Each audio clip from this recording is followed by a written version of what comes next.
Hello my dear students, कैसे हैं आप सभी लोग। I hope you all are doing great. मैं अंकिता, आपकी English educator, and welcome to my channel. बेटा, आज के इस वीडियो में हम देखेंगे विस्टास का अगला चैप्टर, जो कि है द टाइगर किंग। ये कहानी है एक ऐसे महाराजा की जो एक प्रोफेसी को गलत साबित करने में लग जाता है और अपनी पूरी एनर्जी उसी तरफ लगा देता है। अब क्या वो राजा अपनी इस प्रोफेसी को गलत कर पाता है या नहीं, क्या उसकी ये पूरी मेहनत रंग लाती है या नहीं, और इसे टाइगर किंग क्यों कहा जाता है, ये सब जानेंगे हम इस चैप्टर में। लेकिन आगे बढ़ने से पहले आपको इस वीडियो को लाइक कर देना है, ज्यादा से ज्यादा शेयर कर देना है, और मेरे चैनल को भी जरूर सब्सक्राइब करना है। एंड मेक श्योर आप मेरे टेलीग्राम चैनल को जरूर ज्वाइन करें, जहां मैं सभी नोट्स और पीडीएफ शेयर करती हूँ। इस वीडियो के डिस्क्रिप्शन बॉक्स में आपको टेलीग्राम चैनल की लिंक मिल जाएगी, तो उसे जरूर ज्वाइन कीजिए। अब जल्दी से हम बढ़ते हैं इस वीडियो में आगे। ऑलराइट बच्चा, तो स्टार्ट करते हैं हम हमारा चैप्टर, और सबसे पहले जान लेते हैं इस चैप्टर के राइटर के बारे में, जिनका नाम है कल्कि। लेकिन कल्कि इनका पेन नेम है, इनका रियल नेम है रामास्वामी अय्यर कृष्णमूर्ति। कल्कि इनका अडॉप्टेड नेम है, और जैसा कि आप जानते भी होंगे कि कल्कि विष्णु जी के 10 अवतारों में से एक है। जो आखिरी का जो 10वां अवतार है विष्णु जी का, उसे कल्कि कहा जाता है। तो बेसिकली रामास्वामी अय्यर ने ये जो नाम है कल्कि, वो जानबूझ के इसीलिए अडॉप्ट किया था क्योंकि विष्णु जी के कई नामों में से एक है, उनके एक अवतार का नाम है, राइट। अब हम इस चैप्टर का लाइन बाय लाइन एक्सप्लेनेशन देख लेते हैं। मैं शुरू में ही बता दूं बेटा, ये जो आपका चैप्टर है वो बेसिकली 5 हिस्सों में डिवाइडेड है। देखिए, जैसे फर्स्ट पार्ट, सेकंड पार्ट, ऐसे 5 पार्ट्स हैं। और ये जो सबसे पहला पैराग्राफ है ना, उसके अंदर अगर आप ध्यान दें तो बहुत सारे नेम्स गिवन है, बहुत सारे नाम दिए हुए हैं। और ये सभी नाम जिस महाराजा के बारे में हम अब पढ़ने वाले हैं उस महाराजा के हैं। यानी ये महाराजा बहुत सारे नामों से जाना गया, लेकिन जिस नाम से वो सबसे ज्यादा फेमस हुआ वो नाम क्या है? Tiger king, right. तो देखिए, the Maharaja of Pratibandapuram is the hero of the story. यानी जो महाराजा है उसका जो किंगडम है, राज्य है, उस राज्य का नाम क्या है? प्रतिबंधपुरम। तो हमारा महाराजा प्रतिबंधपुरम का महाराजा है बेसिकली। और उन्हें ये नाम जो है द टाइगर किंग, आखिर में वो नाम दिया गया और उसी से वो फेमस भी हुए। ठीक है, आगे देखिए। अच्छा, ये देखिए, बाकी सभी नाम भी जो दिए हुए हैं वो राजा ही नामों से जाना जाता था। देखिए कौन कौन से। He may be identified as his highness, जामदार जनरल, किलेदार मेजर। ये अलग अलग नामों से भी ये जाने जाते थे, फेमस इसी नाम से हुए। I have come forward to tell you why he came to be known as Tiger King. और यहाँ इस चैप्टर के थ्रू जो कल्कि है वो क्या कह रहे हैं कि इस चैप्टर के थ्रू मैं आपको ये बताने के लिए आया हूं कि ये राजा टाइगर किंग के नाम से क्यों जाना गया, क्यों कहलाया, इसका नाम ये टाइगर किंग क्यों पड़ा। ठीक है। I have no intention of pretending to advance only to end in a strategic withdrawal. इसका मतलब ये है कि मैं जो ये कहानी अब आपको बताने जा रहा हूं, तो वो मैं इस इंटेंशन से या इस नियत से नहीं बता रहा हूं कि मैंने ये कहानी बताना शुरू तो कर दिया, लेकिन अगर आगे चल के मुझे कोई भी दिक्कत हुई, कोई भी प्रॉब्लम हुई, तो मैं किसी वजह से अपनी कहानी बंद कर दूंगा या किसी स्ट्रैटेजी को अपना के मैं अपने कदम पीछे हटा लूंगा। इसका क्या मतलब है, ये बात कहने की जरूरत क्यों पड़ी इन्हें? बेसिकली इसलिए क्योंकि हम कह सकते हैं कि this story is a satire of power. अब देखिए, जो अथॉरिटी होती है, जो पावर होती है, सबसे ज्यादा पावर एक्सरसाइज करना, आपने ये जो डायलॉग है जरूर सुना होगा। मुझे मूवी का नाम लिखकर बताना मैं ये डायलॉग कहां से बोल रही हूँ, कि great power comes with great responsibilities. यानी अगर आपके पास पावर है, अगर आपके पास अधिकार है, तो आप सिर्फ अपने पावर और अधिकारों की डिमांड नहीं कर सकते, सिर्फ उनके बारे में बात नहीं कर सकते, आपको अपनी जिम्मेदारियों की भी बात करनी पड़ेगी, है कि नहीं। मतलब आप सिर्फ ये नहीं कह सकते कि मुझे अधिकार दे दो। जिस काम के लिए आपको अधिकार चाहिए उस काम को निभाना, उसको जिम्मेदारी से पूरा करना भी आपका दायित्व है। It's your responsibility. तो ये दोनों साथ साथ चलती हैं, ठीक है। They both are companion. आप ये नहीं बोल सकते हो कि एक चीज मेरे को बस अधिकार चाहिए, मेरे को सिर्फ राइट्स चाहिए, पावर चाहिए, नहीं, ऐसा नहीं हो सकता। तो यहाँ पर इस चैप्टर के अंदर एक सटायर ये है कि कुछ लोग इस तरीके के होते हैं जिनके पास जब पावर आती है तो वो उस पावर को एक्सरसाइज तो करते हैं लेकिन सही तरीके से नहीं। They are smart, they are intelligent, they are powerful, और उनके पास सारी सुविधाएं भी होती हैं कि वो अपनी पावर को एक्सरसाइज कर सकें। लेकिन कई बार वो लोग अपनी एनर्जी गलत डायरेक्शन के अंदर डाइवर्ट कर देते हैं, गलत ट्रैक पर चले जाते हैं, और वो टोटल वेस्ट है उस पावर का, कि शायद किसी गलत इंसान के पास वो पावर चली गई।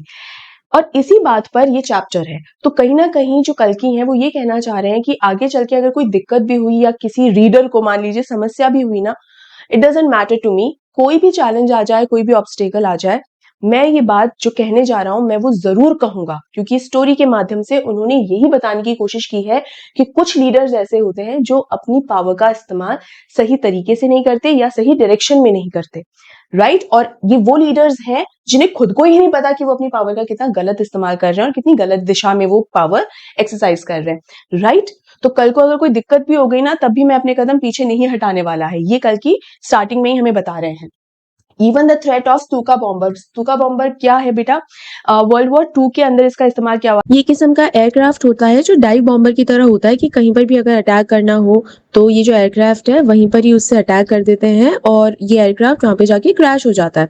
तो बेसिकली सेकेंड वर्ल्ड वॉर में इसे यूज किया जाता था। ओके, तो मुझे उस बॉम्बर का भी डर नहीं लग रहा है कि अगर उसका भी कोई मुझे अगर चेतावनी दे दे, वार्निंग दे दे ना कि भाई ऐसा कुछ हो जाएगा तो बॉम्ब गिरा देंगे तुम पर, अटैक कर देंगे, तो भी मैं कदम पीछे नहीं हटाऊंगा। Will not throw me off track. The Stuka if it likes can beat a hasty retreat from my story. हाँ, अगर स्तूका चाहे तो वो अपने कदम पीछे हटा सकता है, लेकिन मुझे ये स्टोरी लिखने से नहीं रोक सकता है। won't be able to stop me from writing this story। ठीक है, अब देखिए, right at the start it is imperative to disclose a matter of vital importance about the Tiger King। कि शुरू में ही एक बहुत ही इंपॉर्टेंट बात इस टाइगर किंग के बारे में बताना बहुत जरूरी है, और वो क्या है? Everyone who reads of him will experience the natural desire to meet a man of his indomitable courage face to face। इसके बारे में जो भी पढ़ेगा ना इस टाइगर किंग के बारे में, उसके मन में जरूर ये इच्छा होगी कि भाई ऐसे आदमी से तो हम फेस टू फेस मुखातिब होना चाहेंगे, यानी आमने सामने मिलना चाहेंगे इस तरीके के आदमी से, जिस तरीके के आदमी की बात हम करने वाले हैं। कौन है ये आदमी? The tiger king, maharaja of Pratibandhapuram. But there is no chance of its fulfilment, but obviously it's not possible at all, नहीं मिला जा सकता है उनसे। As Bharat said to Ram about Dasarath, the Tiger King has reached that final abode of all living creatures। In other words, the Tiger King is dead। इसका मतलब ये है कि क्यों पॉसिबल नहीं है कि जैसे जो भरत है वो राम से कहता है, मतलब जब राम और भरत का मिलाप होता है ना, जो 14 वर्ष का वनवास दे देते हैं राम को, तो जब दशरथ जो है उनकी जब डेथ हो जाती है तो ये सूचना भरत राम को देने पहुंचते हैं, भाई ये बात तो बतानी पड़ेगी कि पिता नहीं रहे। तो जब ये बात बताते हैं तो राम एक इच्छा जाहिर करते हैं कि पिता की भी बहुत याद आती है, उनसे भी मिलना चाहते हैं। तो भरत कहते हैं अब आपकी ये मनोकामना पूरी नहीं हो सकती है भ्राताश्री, क्योंकि अब पिताजी नहीं रहे, है ना। अगर आपने ये सीरियल्स में देखा हो या अगर पढ़ी हो रामायण, वो तो बहुत ही अच्छी बात है, अगर पढ़ी हो तो ये एक इवेंट होता है ना। उसका यहाँ पर रेफरेंस लेकर यहाँ बताने की कोशिश कर रहे हैं कि भले ही आप लोग या मैं, कोई भी रीडर अगर इस टाइगर किंग से मिलना चाहता है तो इट्स नॉट पॉसिबल। क्यों? क्योंकि जो टाइगर किंग है वो अब रहे ही नहीं, this tiger king is dead, तो it's not possible to meet him, right.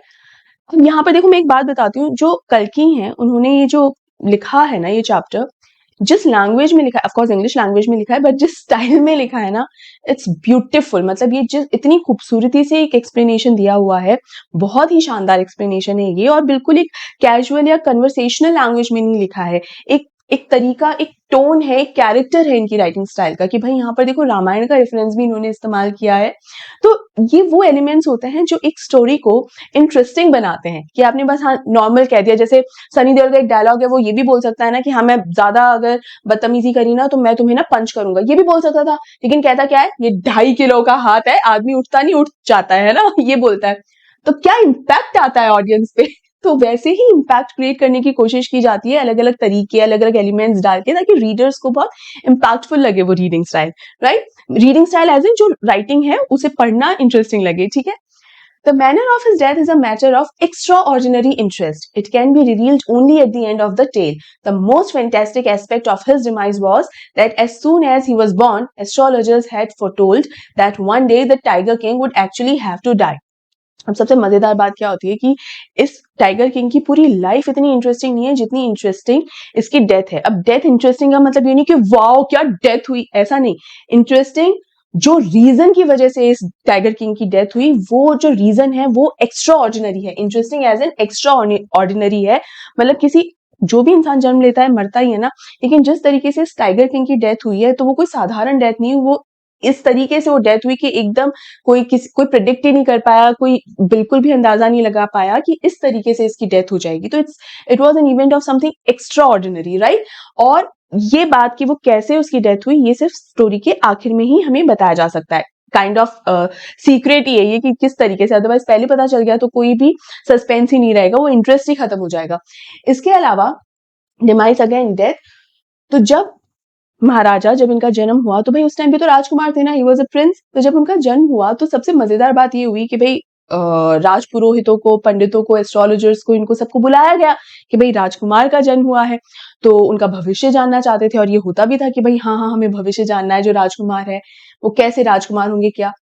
तो जो एस्ट्रोलॉजर्स ने सबसे पहली प्रिडिक्शन जो करी ना, जो सबसे पहली प्रोफेसी करी, वो मालूम है क्या थी? वो ये थी कि ये जो राजकुमार है जिनका जन्म हुआ है, एक दिन ऐसा आएगा जब उनकी डेथ हो जाएगी।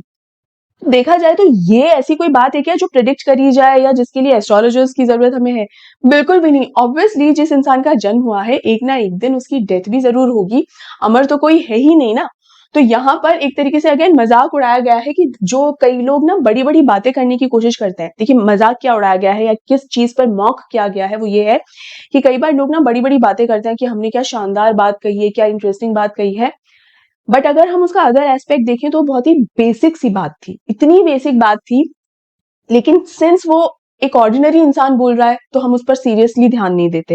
लेकिन अगर वो सेम बात कोई फेमस इंसान बोल रहा है, कोई सक्सेसफुल इंसान बोल रहा है, तो हम बोलते हैं वाह क्या बात कही है। तो एक राज पुरोहित है, सिंस इन्होंने ये बात कही, एक एस्ट्रोलॉजर है बेसिकली, उन्होंने ये बात कही, ये प्रिडिक्शन किया और सब लोग सुन भी रहे हैं कि अच्छा ऐसा होगा क्या, है ना। तो ये एक मजाक उड़ाने जैसा है। लेकिन जो बच्चा है ना, जो प्रिंस है राजकुमार, वो इस समय क्या करते हैं देखिए। The child will grow up to become the warrior of warriors, hero of heroes, champion of champions. उनके बारे में, और ये जो महाराजा हैं उनके बारे में और क्या प्रेडिक्शंस होते हैं कि राजाओं का राजा बनेगा, चैंपियंस का चैंपियन बनेगा, वॉरियर्स का, योद्धाओं का योद्धा बनेगा, है ना। इतना सब कुछ ही आगे बनेगा। But they bit their lips and swallowed hard when compelled to continue. The astrologers came out with it. This is a secret which should not be revealed at all, and yet we are forced to speak out. The child born under this star will one day have to meet its death. कि क्या बोला है कि सब लोग जो है, जैसे ही इन्होंने बोला बट कि भाई राजाओं का राजा बनेगा, चैंपियंस का चैंपियन, वॉरियर्स का वॉरियर बनेगा, लेकिन जैसे ही लेकिन बोला एस्ट्रोलॉजर्स ने, जितने भी लोग वहां खड़े थे वो सब एकदम घबरा गए कि लेकिन क्या इतना ज्यादा महान राजा बनेगा, उसके बाद मतलब क्या हो जाएगा। हाँ, तो एस्ट्रोलॉजर का कहना है कि इस स्टार में, स्टार मतलब नक्षत्र, जैसे आपने सुना भी होगा शायद कि इस गिनती पे या इस पहर पे या इस घड़ी में जो भी जन्म हुआ, जिस भी बच्चे का जन्म हुआ है, उसके साथ जीवन में ये घटनाएं घटेंगी, है ना। तो ये एस्ट्रोलॉजर भी ये कहता है कि इस स्टार मतलब इस समय, इस घड़ी में जो ये बच्चे का जन्म हुआ है ना, तो ये डेफिनेटली है कि ये बच्चा जो है एक दिन जरूर इसकी डेथ होगी। अब अगेन इस घड़ी में जन्म ले, किसी दूसरी घड़ी में जन्म ले, किसी भी कोई भी स्टार हो उस समय पे अगर जन्म ले, डेथ तो डेफिनेटली होगी। तो ये यहाँ पर क्या अनोखी बात इन्होंने कह दी, क्या कोई सरप्राइजिंग बात इन्होंने कही क्या? बिल्कुल भी नहीं। At that very moment a great miracle took place. और जैसे ही ये बात कहते हैं ना एस्ट्रोलॉजर, एक मिराकल, एक जादू ही हो जाता है। क्या जादू होता है? An astonishing phrase emerged from the lips of the 10-day-old Jilani जंग जंग बहादुर। अब जिलानी जंग जंग बहादुर जो है वो इस महाराजा का रियल नेम है, जो नाम उन्हें दिया गया, उनका जो नामकरण हुआ तो ये नाम उन्हें दिया गया, और बाकी सारे नाम जो है उनसे वो आगे चलकर जाने गए, और सबसे ज्यादा जो नाम फेमस हुआ था वो हुआ था टाइगर किंग। तो जिलानी जंग जंग बहादुर जो है वो इस समय, जब ये एस्ट्रोलॉजर जो है प्रोफेसी कर रहा था, प्रेडिक्शंस कर रहा था, तो इस समय ये प्रिंस जो है मात्र 10 दिन के थे, हार्डली 10 डेज ओल्ड। ये बात ध्यान रखिए, रिपीटेडली बोल रही हूँ क्योंकि ये कई बार स्टेट बोर्ड्स में, एमपी बोर्ड में आई थिंक एमसीक्यूज में भी आया हुआ है, बाकी स्टेट बोर्ड में भी आ जाता है कि कितनी उम्र के थे। तो आप लोगों को तो समराइज वर्जन पढ़ने की भी आदत रहती है कि हम सिर्फ समराइज वर्जन पढ़े बस हो गया, तो उसमें कई बार ना कुछ डिटेल्स होती नहीं है। इसीलिए मैं कहती हूँ कि सब कुछ पता होना चाहिए एक चैप्टर का। तो उसमें जब ये लिखा हुआ उसमें ये पूछते हैं ना कि भाई 10 दिन का, 10 महीने का, 10 साल का, इस तरीके के ऑप्शंस आते हैं, तो स्टूडेंट्स ये सोचते हैं कि 10 दिन का बच्चा तो नहीं ही बोलेगा, तो वो कोई और ऑप्शन जो है वो टिक कर देते हैं। लेकिन एक्चुअल में जो मिराकल हुआ था ना, वो यही हुआ था कि जब ये महाराजा, जब ये सिर्फ 10 दिन के थे, तो एस्ट्रोलॉजर्स की ये बात सुनकर बोल पड़े थे, राइट। और क्या बोलते हैं? O wise prophets, everyone stood transfixed in stupefaction. They looked wildly at each other and blinked. इसका मतलब है कि एकदम चौंक कर और एकदम हैरान परेशान होकर जो है देखने लग गए। बेसिकली 10 दिन का बच्चा बोल उठेगा, भाई 2.5-3 साल तक बच्चे नहीं बोलते, धीरे धीरे बोलने लगते हैं, और वो भी तुतला कर बोलेंगे, क्लियर नहीं बोलेंगे, और बिल्कुल ना फिल इन द ब्लैंक की तरह बोलते हैं, रिक्त स्थान भरो बाबा जाबा, इस तरीके से बोलते हैं, क्लियरली नहीं बोल पाते पूरा सेंटेंस।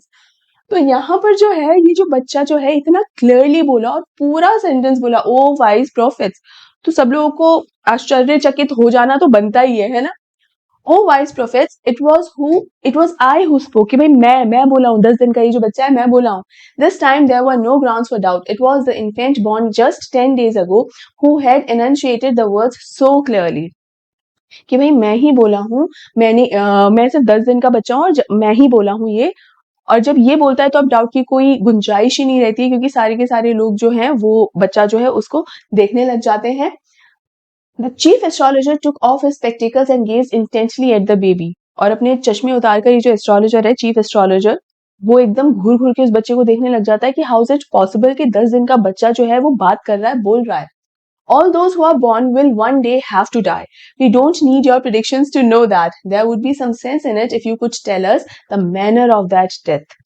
क्या कहते हैं यहाँ पर, ये जो बच्चा है 10 दिन का, वो बोलता है कि देखिए आपने जो ये बताया ना कि मेरी डेथ हो जाएगी एक दिन, इसमें कोई अलग बात, अनोखी बात नहीं है। ऐसा कुछ नहीं बताया आपने जो हमें पता नहीं था। जिसने जन्म लिया है एक ना एक दिन उसकी मौत जरूर होगी। सेंसिबल बात ये तब होगी जब आप ये बता सकें कि मैं कैसे मरूंगा, the manner of my death, if you can tell that then it would be sensible, कि भाई मैं किस तरह मरूंगा, किस वजह से मरूंगा, ऐसा क्या होगा कि मेरी डेथ हो जाएगी। अगर आप ये रीजंस बता सकें तो शायद इस बात में कुछ वजन रहेगा, अदरवाइज ये कोई ऐसी इंफॉर्मेशन नहीं है जो हमें पता नहीं है। The royal infant uttered these words in his little squeaky voice. अब अपने एक छोटे बच्चे की आवाज कैसी होती है, क्यूट सी होती है, और एकदम जैसे वो ये बात बोला तो सब चौंक उठे, क्योंकि ये जो बात उन्होंने बोली है ना, it's full of logic, reasonable बात कही है। और एक इतना छोटा बच्चा इतनी रीजनेबल और इतनी लॉजिकल बात बोले, तो ये अपने आप में इट वाज इनक्रेडिबल। देखिए, the chief astrologer placed his finger on his nose in wonder, a baby barely 10 days old opens his lips in speech.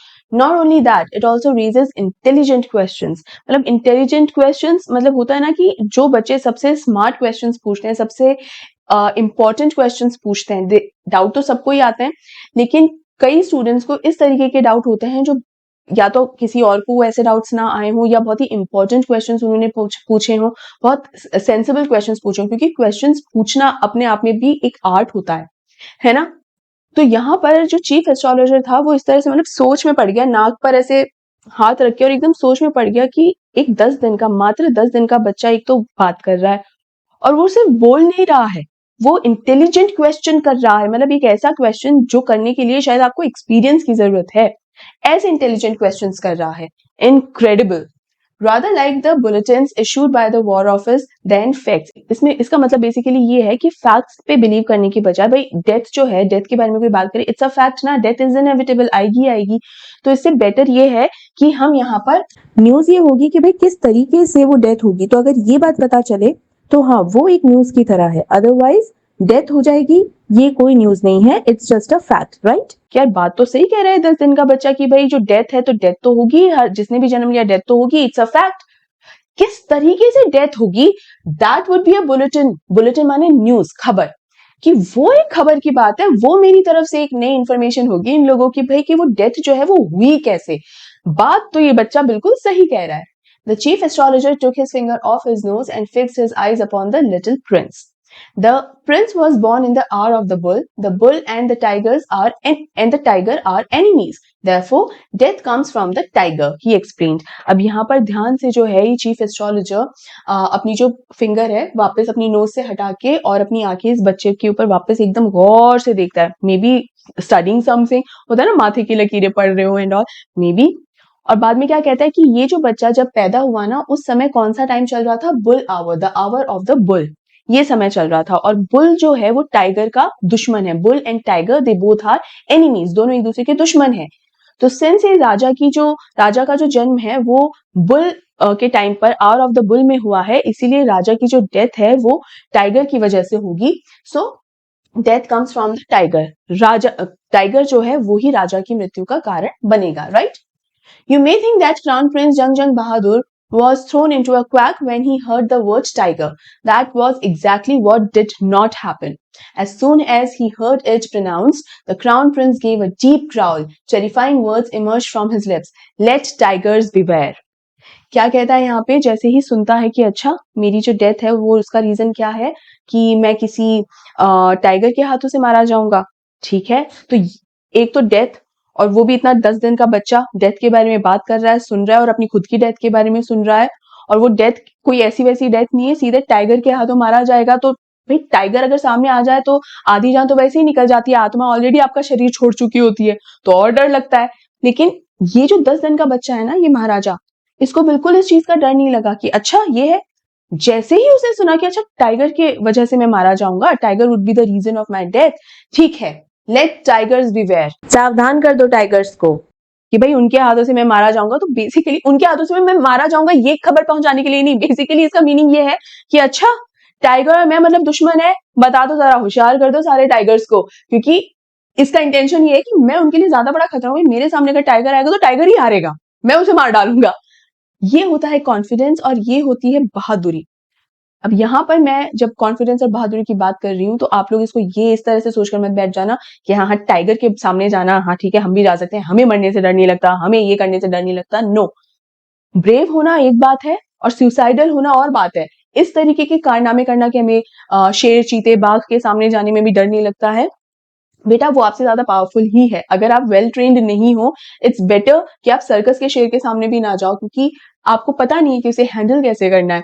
और यहाँ सिर्फ टाइगर वाला इंस्टेंस तो चलो मैं एक एग्जाम्पल के तौर पर ले रही हूँ, टाइगर नहीं, कोई भी ऐसा काम जो कि इस तरह से रिस्की हो सकता है, अननेसेसरी उस काम, मतलब अगेन ब्रेव होना, रिस्क लेना गलत नहीं होता है, बट सुसाइडल होना कि कोई ऐसा काम करे कि जिसकी वजह से ना, कि भाई इतना बेवकूफाना काम करना कि भाई ऐसे करने की जरूरत क्या है, जैसे चलती ट्रेन पर वो होता है ना जबरदस्ती के कारनामे, उनको लगता है बहुत ही एडवेंचरस है, इट्स नॉट, इट्स रिस्की। अगर कुछ हो जाए तो you won't be the sufferer, your family will be the sufferer, है ना। तो हर बार खुद के लिए नहीं, कुछ एक पॉइंट के बाद आपको अपनी फैमिली के लिए जीना होता है, उनके लिए आपको अपने आप का ध्यान रखने की जरूरत होती है, राइट।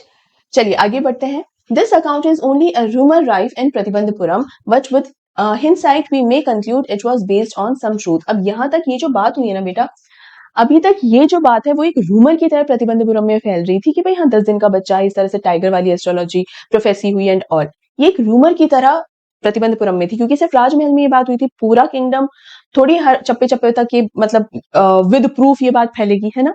बट स्टिल ऐसा ही लगता था, और जिस तरीके के कारनामे भविष्य में हुए थे, है ना भाई, टाइगर किंग की लाइफ में जो भी कारनामे हुए या जो भी कोर्स ऑफ इवेंट्स रहा, वो देखकर ऐसा लगता है कि शायद कोई ना कोई सच्चाई इस बात में जरूर रही होगी कि हाँ एक 10 दिन का बच्चा बोल भी उठा था और उसके बारे में ये भी बताया गया था कि एक टाइगर की वजह से ही उसकी डेथ होगी, तो शायद कोई ना कोई सच्चाई जरूर होगी। और राइट बच्चा, चलो अब आगे बढ़ते हैं। अब देखिए सेकंड पार्ट पर हम आ गए हैं, एक फेज खत्म हो गया, अब सेकंड है।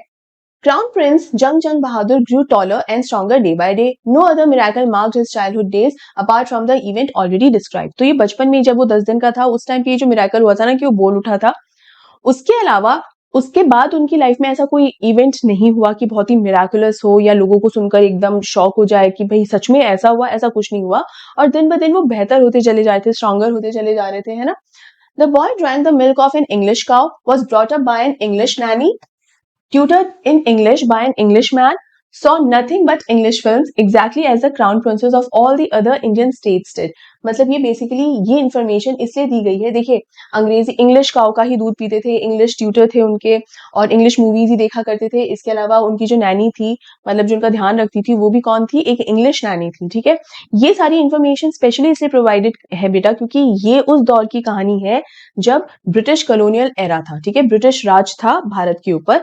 तो जितने भी प्रिंस या राजकुमार या महाराजा किंग्स जो होते थे, तो उनकी जो ग्रोइंग ईयर्स जो हुआ करते थे, उनकी जो अपब्रिंगिंग होती थी, उसके अंदर जो है इंग्लिश जो कल्चर है या जो लैंग्वेज है उसका बहुत स्ट्रांगली इम्पैक्ट रहता था, बहुत स्ट्रांगली प्रेजेंस रहती थी, ठीक है। When he came of age at 20, the state which had been with the court of wards until then came into his hands। अब 20 सालों तक ऐसे ही चलता रहा, ठीक है। और 20 साल के जब हुए वो टाइगर किंग, उस टाइम पे उनका, अच्छा अभी तक ये टाइगर किंग बने नहीं है, अभी इनका नाम क्या है, जंग बहादुर, जिलानी जंग बहादुर, यही नाम है इनका, अभी तक टाइगर किंग नहीं बने। जब 20 साल के हुए तो उनकी क्राउनिंग सेरेमनी हो गई, जिसे क्या कहा जाता है, कॉरोनेशन, राइट, ये हुआ। But everyone in the kingdom remembered the astrologer's prediction. Many continued to discuss the matter. Slowly it came to the Maharaja's ears। अब हुआ क्या कि जैसे ही वो महाराजा, जैसे ही कोरोनेशन हुआ और जैसे ही वो क्राउन प्रिंस बन गया, not crown Prince, I am sorry, जैसे ही वो महाराजा बन गया, अब जैसे ही कोरोनेशन हुआ, वैसे ही उनके बारे में बातें शुरू हो गई, है ना? जो जनता है वो चर्चा शुरू कर दी और उन चर्चा में जो सबसे इम्पोर्टेंट बात जो सबसे ज़्यादा डिस्कस हुआ करती थी, वो डिस्कशन किस चीज़ को लेकर हुआ करता था? उस इवेंट को लेकर जो तब हुआ था जब ये राजा सिर्फ 10 दिन के थे, राइट? कि भाई पता है 10 दिन के थे, this happened, astrologers predicted this, prophesized this about the raja और कि टाइगर की वजह से इनकी डेथ होगी, इस तरीके की बातें शुरू हो गई। अब होता क्या है बेटा, कोई भी लीडर होता है या कोई भी रूलर होता है, anyone who is in the power, तो जरूरी नहीं कि देश और दुनिया को चला रहा इतना बड़ा राजा या इतना बड़ा लीडर ही हो तभी अपन बात करें। नो, कोई टीम लीडर है या 2-3 लोगों को भी अगर लीड कर रहा है, मतलब किसी भी तरीके से, if you are leading someone, तो आपके if anyone is talking behind your back, no leader can afford it, है ना? कि अगर आपके पीछे से आपके बारे में कोई भी नेगेटिव बात कर रहा है, क्योंकि क्या होता है वो नेगेटिव बातों से फिर वही थॉट प्रोसेस हो जाता है सारे लोगों का, and then slowly but gradually they they stop taking this leader seriously। तो हम कई बार कहते हैं ना कि ये लीडर बहुत ज्यादा स्ट्रांग नहीं है, बहुत ही वीक लीडर है। जैसे कुछ कैप्टन अगर है मान लो, तो ये बहुत ही वीक कैप्टन है। ये कौन कैप्टन होते हैं? बेसिकली वो कैप्टन होते हैं जिनका होल्ड अपनी टीम पर उतना स्ट्रांग नहीं होता। कैप्टन ले लो या लीडर ले लो, जिनका होल्ड इतना स्ट्रांग नहीं होता अपने टीम मेंबर्स पे, कि उनके बारे में कोई भी बात चल रही है, क्योंकि फिर आपका फिर जैसे कहते हैं ना वो लहर वैसी बनी हुई है, तो नेगेटिव बात होती है तो नेगेटिव लहर ही बन जाती है, और नेगेटिव लहर अल्टीमेटली किस चीज में रिजल्ट देती है? आपके फेलियर में, कि आप हार जाते हो, राइट? तो यहाँ महाराजा तक के कानों तक भी ये बात पहुंची। महाराजा के कानों तक क्या पहुंची कि भाई उनकी प्रजा जो है उनके बारे में इस तरीके की बात कर रही है कि टाइगर के हाथों ही मारा जाएगा। अब महाराजा का क्या फर्ज बनता है कि मैं किसी तरीके से इन लोगों को चुप करवाऊं, वरना ये तो मुझे सीरियसली लेना बंद कर देंगे या खौफ में रहेंगे हमेशा कि पता नहीं कब टाइगर की वजह से मर जाए। यहाँ पर बेसिकली बेटा इस चीज को समझो कि कभी भी जो डेथ होती है ना उसको डिस्कस ही नहीं करना चाहिए, क्योंकि प्रजा जो होती है ना वो राजा की औलाद की तरह होती है, बच्चे की तरह होती है। तो हमेशा प्रजा इस चीज की टेंशन में रहती है कि अगर हमारे राजा को कुछ हो गया तो हो सकता है आसपास के किंगडम वाले हम पर हमला कर दे, और हमला अगर कर देंगे तो हम तो देखा जाए तो कॉलोनाइज्ड हो जाएंगे और हमारे ऊपर किसी और का फिर राज रहेगा, राइट? ये डर रहता है। तो इसीलिए उनको सबसे ज्यादा चिंता रहती है हमारा राजा ठीक रहे, स्वस्थ रहे और अच्छे से राज करे, बढ़िया तरीके से अच्छे रूल्स अच्छी पॉलिसीज लेकर आए। ये हर प्रजा चाह रही होती है। ये तो प्रजा को हमेशा से ही पता है कि भाई ये राजा जो है जिनका हम अच्छा भला चाहते हैं, बट एक दिन ऐसा आएगा जब ये राजा भी मर ही जाएगा, राइट? लेकिन जब आप इस टॉपिक पर स्पेसिफिकली बात करना शुरू कर देते हैं ना, then it is a problem. Why? क्योंकि अब आपको कुछ ऐसी इंफॉर्मेशन पता है जो पता नहीं अगर होती तो बेटर था। इसीलिए कहते हैं कि कुछ टॉपिक्स को डिस्कस मत करो। कुछ इन्फॉर्मेशन अगर आप तक नहीं है, किसी चीज के बारे में अगर आप अवेयर नहीं हो, तो वो ज्यादा अच्छी बात है। और डेथ एक ऐसी ही चीज है, हमेशा ये दिन जान लेना कि इस दिन इस समय आपकी डेथ हो जाएगी, तो आप कितना भी कोशिश कर लो बट स्टिल आपके दिमाग में रहेगा यार इतने ही दिन बचे हैं अब तो, अरे इतना ही समय बचा है अब तो मेरे पास। ये खौफ कहीं ना कहीं मंडराने ही लगेगा आपके ऊपर। तो इट्स बेटर कि ये बारे में आपको पता नहीं ही। अब सिंस इस बारे में सबको पता है, राजा को भी पता है, प्रजा को भी पता है, तो इसलिए ये एक किस्म की इनसिक्योरिटी और एंजाइटी आ चुकी है उनके अंदर कि पता नहीं शिकार पे भी जाते रहते हैं, ये भी होता रहता है, पता नहीं कहीं कुछ हो ना जाए, काइंड ऑफ। इसीलिए ये ज्यादा चल रहा है ये डिस्कशन। ठीक है, आई hope you understood. There were innumerable forests in the Pratibandhapuram state. They had tigers in them. The Maharaja knew the old saying, "You may kill even a cow in self-defense." There could certainly be no objection to killing tigers in self-defense. The Maharaja started out on a tiger hunt. तो महाराजा क्या solution निकालता है कि एक कहावत है कि अगर आप अपने बचाव में सेल्फ डिफेंस में अगर गौ हत्या भी कर देते हैं तो उसे भी गलत नहीं ठहराया जाता। भाई गौ हत्या, आप किसी जीव की हत्या कर रहे हो और वो भी गाय की। हम हमेशा कहते हैं ना कि भाई गाय जो है वो उसे देवी तुल्य माना जाता है, कि भाई देवी तुल्य है। तो अगर अपने खुद की रक्षा के लिए, आत्मरक्षा के लिए, सेल्फ डिफेंस में अगर आपके हाथों गलती से गाय की भी डेथ हो जाती है ना, तो वो भी कहीं ना कहीं मान लिया जाता है, उसे पाप की श्रेणी में, सिन की कैटेगरी के अंदर नहीं शामिल किया जाता। अगर सेल्फ डिफेंस में मैंने टाइगर्स को मारा तो वो भी एक्सेप्टेबल ही होगा, उस पर कोई ऑब्जेक्शन नहीं उठाएगा, है ना? ये लिखा हुआ है यहाँ पर। और प्रतिबंधपुरम में बहुत जंगल है और उनमें बहुत सारे टाइगर्स हैं, तो अगर मैंने टाइगर को मारा that will not be a problem to anyone. ठीक है। The Maharaja was thrilled beyond measure when he killed his first tiger. He sent for the state astrologer and showed him the dead beast. अब यहाँ पर tiger king ने क्या किया? महाराजा ने, अभी टाइगर किंग नहीं कहना चाहिए मुझे, महाराजा ने क्या किया? उन्होंने अपने पहले टाइगर को मार गिराया। ही वॉज वेरी यंग, लेकिन एज नहीं दी हुई है कि किस एज में टाइगर को मारा। तो टाइगर को मारा और जैसे ही मारा वैसे ही उसने जो चीफ एस्ट्रोलॉजर है स्टेट के यानी किंगडम के उनको बुलाया कि भाई बुलाओ उनको। और जैसे ही एस्ट्रोलॉजर आया उनको वो जो बीस्ट था मतलब जो टाइगर है मरा हुआ वो दिखाया कि देखो मार गिराया है मैंने, तुम क्या कह रहे थे कि मुझे टाइगर से खतरा है, मार दिया मैंने टाइगर को, हो गई तुम्हारी प्रोफेसी गलत। व्हाट डू यू से नाउ, ही डिमांडेड। अब क्या कहना है तुम्हारा, मार डाला मैंने इस टाइगर को, अब बोलो क्या बोलते हो। Your Majesty may kill 99 tigers in exactly the same manner, but the astrologer drawled. But what? Speak without fear. But you must be very careful with the 100th tiger. What if the 100th tiger were also killed? क्या कहता है यहाँ पे कि देखो मार गिरा है मैंने, अब तुम्हारा क्या कहना है। तो एस्ट्रोलॉजर कहता है कि योर मैजेस्टी, महाराजा जी, आप 99 टाइगर्स भी अगर मार लेंगे ना और इसी तरीके से जिस तरीके से इस टाइगर को मारा है सेम उसी तरीके से अगर आप 99 टाइगर्स भी मार लेंगे तो भी कोई फर्क नहीं पड़ेगा। लेकिन क्या बोलो, बिना डरे कहो। लेकिन आपको 100 टाइगर से खतरा है, जो 100 टाइगर होगा ना 100 टाइगर, उससे आपको खतरा है। और अगर मैंने 100 टाइगर भी मार गिराया तब तुम क्या बोलोगे। Then I will tear up all my books on astrology, set fire to them and मैं अपनी एस्ट्रोलॉजी की सारी किताबें फाड़ दूंगा और उनमें आग लगा दूंगा। और I shall cut off my tufts, crop my hair short and become an insurance agent.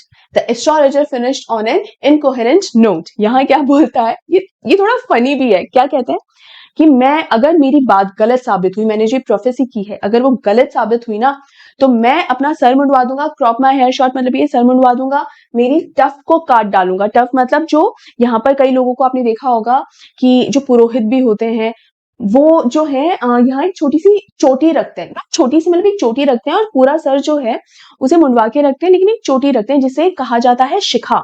और शिखा जो है इनके लिए बहुत ही ज्यादा सम्मानीय होती है, मतलब ये एस्ट्रोलॉजर्स के लिए बहुत ही ज्यादा उनके एक रिस्पेक्ट का एक तरीका होता है। मतलब वो अगर उस शिखा के साथ कोई भी छेड़खानी करी तो कहीं ना कहीं देखा जाए तो आपने उस एस्ट्रोलॉजर को इंसल्ट किया है, राइट। तो वो अपनी शिखा को बहुत ही ज्यादा सीरियसली लेते हैं और बहुत ही ज्यादा रिस्पेक्टफुल होते हैं उसकी तरफ, ठीक है, कि ये हमारी ज्ञान का चिन्ह है एक तरीके से, ठीक है, it's a symbol of our knowledge, our wisdom, ठीक है।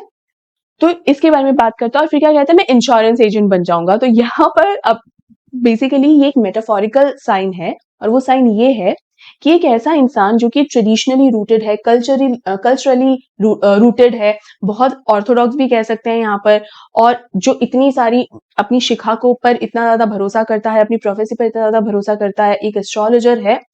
एक तरफ तो ऐसा व्यक्ति है और एक तरफ है इंश्योरेंस एजेंट। जो इंश्योरेंस एजेंट क्या दर्शाता है, an ordinary and modern man.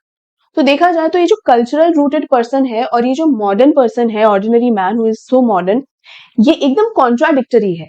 तो यहाँ ये बेसिकली ये कहना चाह रहा है कि मैं जो काम कर रहा हूँ, जिस प्रोफेशन के अंदर जिस काम में हूं, मैं उसका एकदम उल्टा प्रोफेशन जो है वो उस प्रोफेशन में चला जाऊंगा, वो एक्सेप्ट कर लूंगा, राइट। ये यहाँ पर कहने का मतलब है कि मैं अपनी मतलब त्याग दूंगा, ये जो मैं प्रोफेसीज कर रहा हूं, मेरा जो काम है एस्ट्रोलॉजी वाला, मैं उसे त्याग कर और इंश्योरेंस एजेंट बन जाऊंगा, मतलब मेरे काम से एकदम विपरीत काम मैं करने लग जाऊंगा। That's what he intends to say, ठीक है। Now third phase starts. From that day onwards it was celebration time for all the tigers inhabiting Pratibandhapuram. अब देखो यहाँ क्या होता है, इसका मतलब ये है कि प्रतिबंधपुरम में जिस दिन ये बताया गया कि 100 टाइगर से ही जो है खतरा है टाइगर किंग हमारे महाराजा को, वही दिन से एक तरीके से सेलिब्रेशन शुरू हो गया सभी टाइगर्स का। क्यों सेलिब्रेशन क्यों शुरू हो गया, तो इसका ये मतलब नहीं है कि एक तरीके से तो मजाक भी उड़ाया जा रहा है हंसी ठिठोर के लिए कि हाँ हाँ चलो आज मम्मी आरती उतारेगी तेरी जम के तो ये इस तरह से मजाक उड़ाने वाली सी जो चीज है आयरॉनिकल, एक तो आयरॉनिकल भी है और दूसरा रीजन ये भी है कि अब जो प्रतिबंधपुरम, तो प्रतिबंध का मतलब होता है बेटा प्रोहिबिशन, की कोई चीज से आपको प्रोहिबिट करना, रोक लगा देना आपके ऊपर। तो बेसिकली यहाँ पर ये बताया जा रहा है कि पूरे प्रतिबंधपुरम में किसी भी और व्यक्ति को टाइगर हंट करना अलाउड नहीं है, ये एक रोक लगा दी जाती है, ये प्रोहिबिशन होता है या ये एक प्रतिबंध होता है। और इसी प्रतिबंध के हिसाब से इस किंगडम का नाम है प्रतिबंधपुरम, ठीक है, कि यहाँ पर प्रतिबंध लगा था। अब देखो कई बार ना स्टूडेंट्स का ये क्वेश्चन आता है कि मैम अगर 100 टाइगर है, 100 टाइगर मारने वाला था उसको, तो फिर उसने पहला टाइगर भी क्यों मारा। तो यहाँ आप ये ध्यान दो, ये जो काउंटडाउन शुरू किया इस महाराजा ने, शायद वो ये काउंटडाउन कभी शुरू नहीं करता, शायद वो टाइगर हंटिंग करना स्टार्ट ही नहीं करता मे बी, अगर उसे पहले से पता होता कि भाई 100 टाइगर से मेरी डेथ होने वाली है। उसने तो पहले ही मतलब ये 100 टाइगर की बात पता चलने से पहले ही पहला टाइगर मार डाला था, राइट। एक तो ये चीज है। दूसरी चीज ये है, जिस तरीके से हम महाराजा का एटीट्यूड एक देख रहे हैं, हो सकता है कि अगर पहले से भी महाराजा को पता होता कि 100 टाइगर से मेरी डेथ होगी, तो शायद वो शुरू से ही मतलब जो टाइगर्स हैं उनको स्टार्टिंग से मतलब वो अपने आप को रोकता नहीं कि अच्छा 100 टाइगर से मारना है, चलो अभी से ही शुरू हो जाओ। जिस तरीके का एटीट्यूड हम उनका देख रहे हैं, राइट। तो ये दोनों ही मतलब ये जो क्वेश्चन है उसकी दोनों ही पॉसिबिलिटी का आंसर मैं आपको करने की कोशिश कर रही हूँ कि भाई काउंटडाउन क्यों शुरू किया, तो शायद काउंटडाउन शुरू नहीं करता अगर उसको पहला टाइगर मारने से पहले पता होता कि 100 टाइगर से उसकी डेथ होने वाली है। और हो सकता है पहले भी पता होता तो भी वो उनको मारना शुरू कर देता, क्योंकि जिस तरीके से वो प्रोफेसी को गलत साबित करने में लगा हुआ है, अगर 100 टाइगर वाली इंफॉर्मेशन भी उसके पास होती तब भी वो उस प्रोफेसी को गलत साबित करने में ही लगा रहता, राइट। चलिए आगे बढ़ते हैं। The state banned tiger hunting by anyone except the maharaja. महाराजा के अलावा और किसी को टाइगर हंटिंग अब अलाउड नहीं थी, रोक लग गई थी, बैन हो गया था।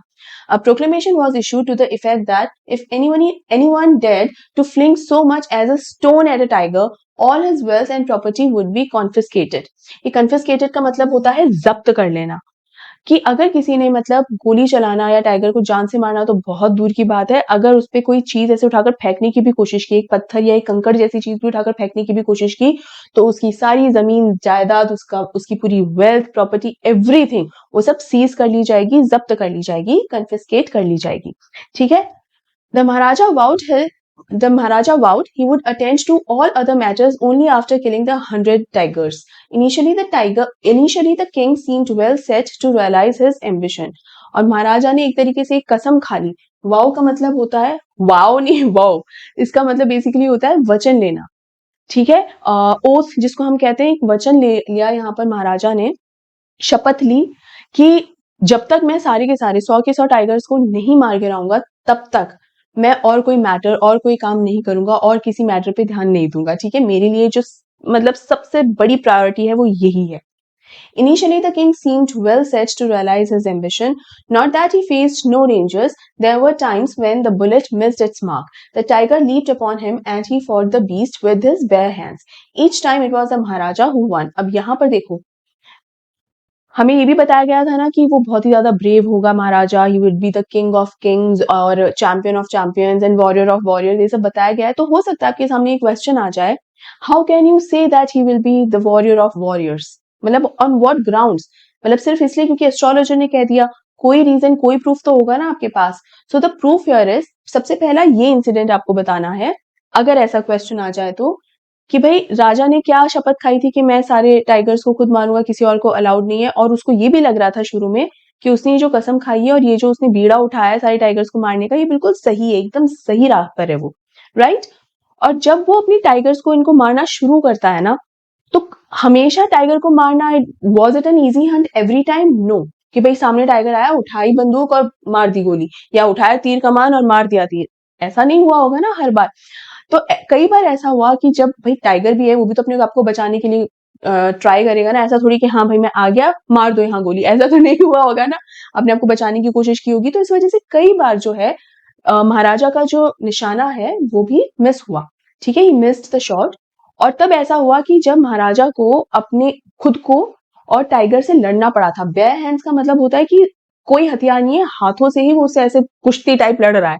तो obviously he was brave and strong, इसीलिए तो वो लड़ पाया और अल्टीमेटली जीता भी। It was every time it was Maharaja who one, right. तो इससे हमें क्या समझ में आता है, that yes he was brave and he was a very brave warrior basically, है ना। कि टाइगर से भी लड़के, उसे बिना किसी हथियार के उसे लड़के टाइगर को भी हरा देता था, है ना। उसके अलावा he was very intelligent, champion of champions. ये बात किससे प्रूफ होती है वो हम आगे पढ़ते हैं।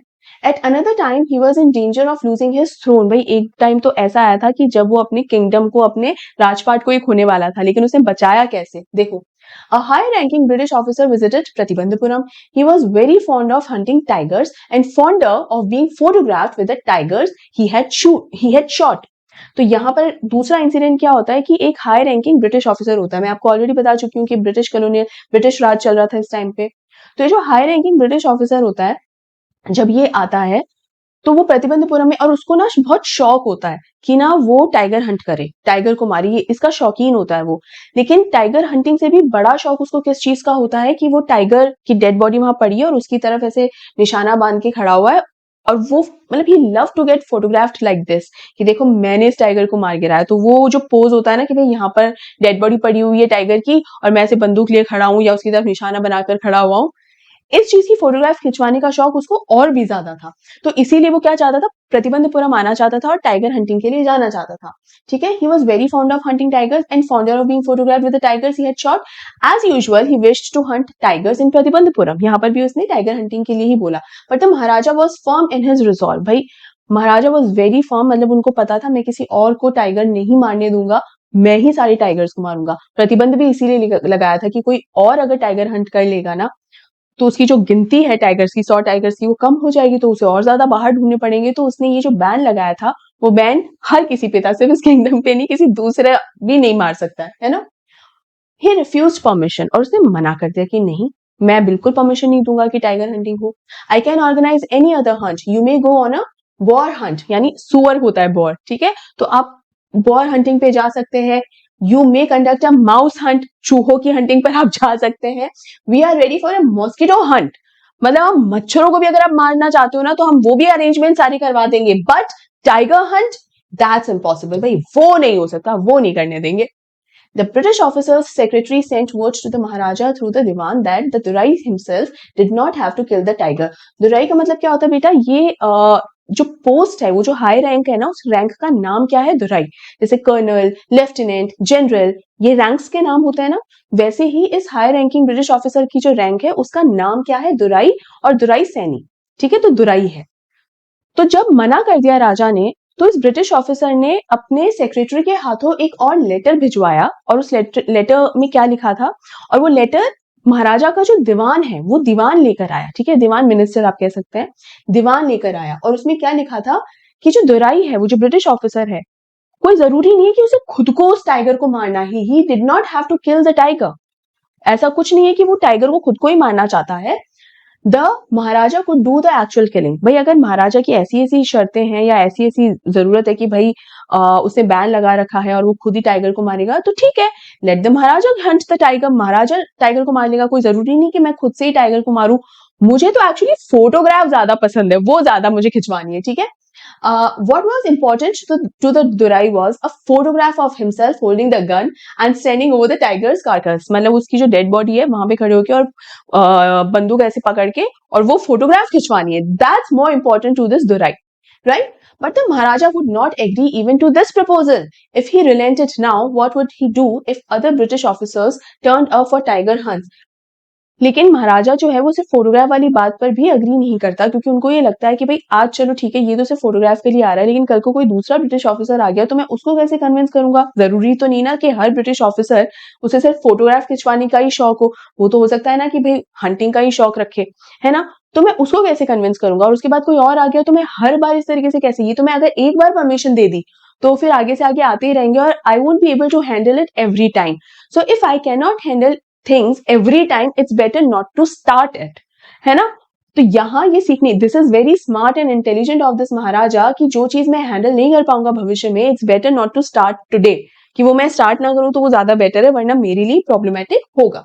ठीक है, because he prevented a British officer from fulfilling his desire, the Maharaja stood in danger of losing his kingdom itself। अब यहाँ पर महाराजा ने मना तो कर दिया, ये तो सिचुएशन संभाली, but at the same time महाराजा को ये भी एक एहसास था कि मैंने किसे मना किया है, ब्रिटिश ऑफिसर को, और ब्रिटिश ऑफिसर को मना करने का मतलब है कि आपने सीधा क्राउन को, क्वीन को मना किया है ना, कि भाई ये तो कहीं ना कहीं ब्रिटिशर्स के अगेंस्ट में मैंने एक बात कही है, तो बिल्कुल हो सकता है कि मुझे अपना राजपाट गंवाना पड़े, तो वो भी तो मुझे बचाना है। उसे बचाने के लिए अब और क्या स्मार्टनेस दिखाता है, देखिए। Because he prevented a British officer from fulfilling his desire, the Maharaja stood in danger of losing his kingdom itself. The Maharaja and the Diwan held deliberations over this issue.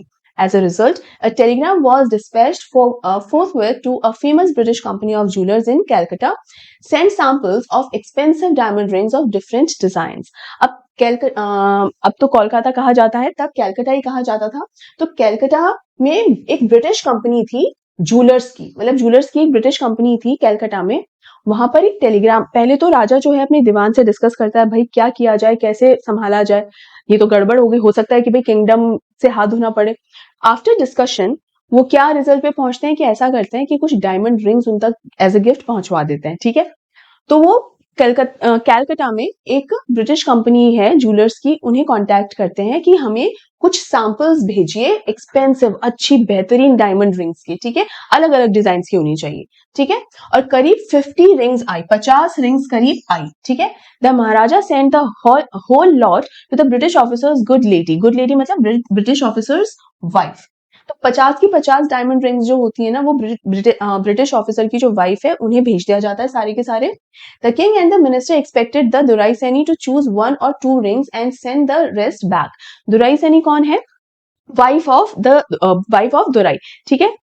तो ये क्या expect कर रहे थे कि जो भी उन्हें पसंद आएगी ना रिंग्स इनमें से, वो रिंग्स तो अपने पास रख लेंगे, बाकी रिटर्न कर देंगी, जैसे भी है वो अपने हिसाब से उन्हें पसंद करने दो, ठीक है। Within no time at all Durai Sani sent her reply, thank you very much for your gifts. अब दुराई सैनी वो भी स्मार्ट थी, उसने 50 की 50 रिंग्स अपने पास रख ली और क्या संदेशा भिजवाया? धन्यवाद, थैंक यू। मतलब 1-2 रिंग्स नहीं रखी, सारे के सारा पूरा लॉट जो था 50 रिंग्स का वो सारा का सारा अपने पास रख लिया, ठीक है। उसने भी सिचुएशन का भरपूर फायदा उठाया। In 2 days, a bill for 3 lakhs of rupees came from the British jewelers. The Maharaja was happy that though he had lost 3 lakh of rupees, he had managed to retain his kingdom. अब यहाँ पर कुछ दिनों बाद 3 लाख रुपए का bill आया कि वो जो 50 अंगूठियां जो थी, डायमंड रिंग्स जो थी, वो 3 लाख की थी। अब जिस टाइम पे 3 लाख खर्च हुए हैं, आज के टाइम पे करोड़ में वैल्यू है, क्योंकि डायमंड की बात हम कर रहे हैं और अलग अलग डिजाइन की वैरायटी की। और एक महाराजा ने अगर डायमंड रिंग्स बनाई है तो एक से बढ़कर एक ही रिंग भेजी होगी, कोई ऐसी हल्की फुल्की तो भेजी नहीं होगी उस ज्वेलर ने, ठीक है। तो यहाँ महाराजा का क्या कहना है कि हाँ भाई 3 लाख की चपत तो लग गई, बट एटलीस्ट मैंने अपना किंगडम तो बचा लिया। तो ये बेटा कुछ ये फर्स्ट 3 फेजेस हैं जो हमने इस पार्ट 1 के अंदर डिस्कस करे हैं।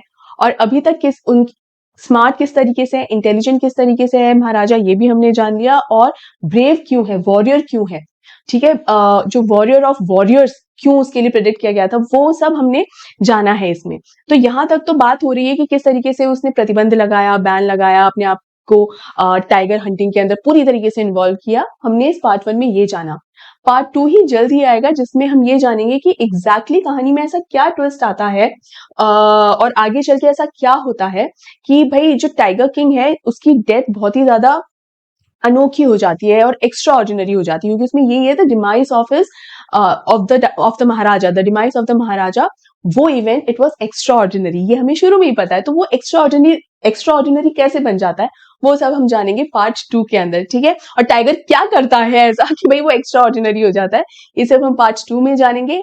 अभी के लिए ये वीडियो इतना ही। कैसा लगा ये वीडियो, कैसा लगा मेरा एक्सप्लेनेशन, ये सब मुझे जरूर लिखकर बताइएगा बेटा। यू नो आपके कमेंट्स का मुझे बेसब्री से इंतजार रहता है, तो make sure you send your comments.